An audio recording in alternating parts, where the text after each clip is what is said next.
Rabbi Naftali Miropshitz, un grand rabbin chassidique, raconte que lorsqu'il était tout petit, eh bien, il avait un précepteur, un instituteur, qui lui apprenait à lire. Le petit Naftali a commencé à lire et il arrive à un mot, deux yud, l'un à côté de l'autre.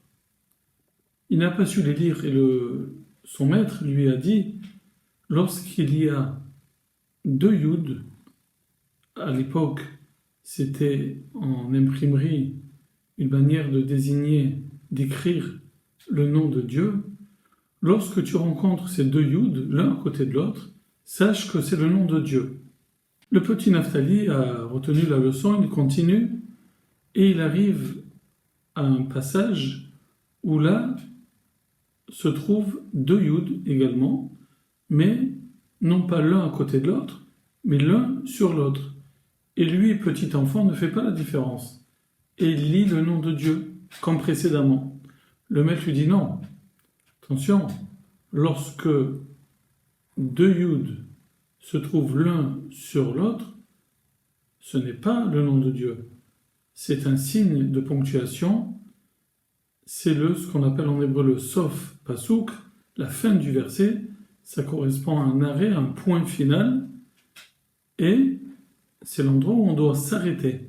Le petit Naftali, lorsqu'il grandit et qu'il devint Rabbi Naftali Miropshitz, dit à ses élèves la chose suivante. Ce jour-là, j'ai appris une chose extraordinaire. J'ai appris que lorsque deux yud, c'est un jeu de mots entre la lettre yud de l'alphabet hébreu et le yud yiddish qui veut dire juif, lorsque deux yud sont placés l'un à côté de l'autre et qu'ils sont sur le même plan et que les deux s'aiment mutuellement et se respectent mutuellement, eh bien on peut y lire, on peut y voir la sainteté, la présence divine, on peut y voir le nom de Dieu.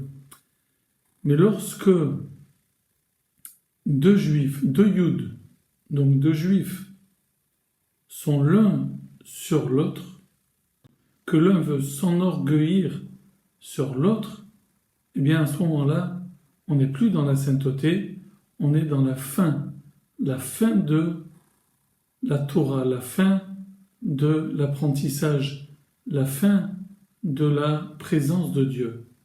Lorsque deux juifs s'aiment l'un à côté de l'autre, le verset nous dit « Tu aimeras ton prochain comme toi-même » Ve'afta lereacha kamocha.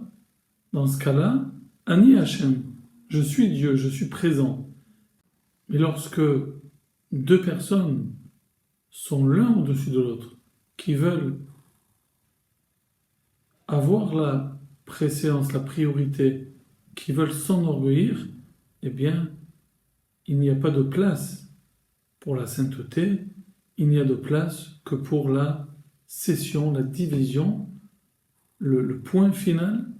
Il n'y a rien après, il n'y a point d'étude et point de Torah.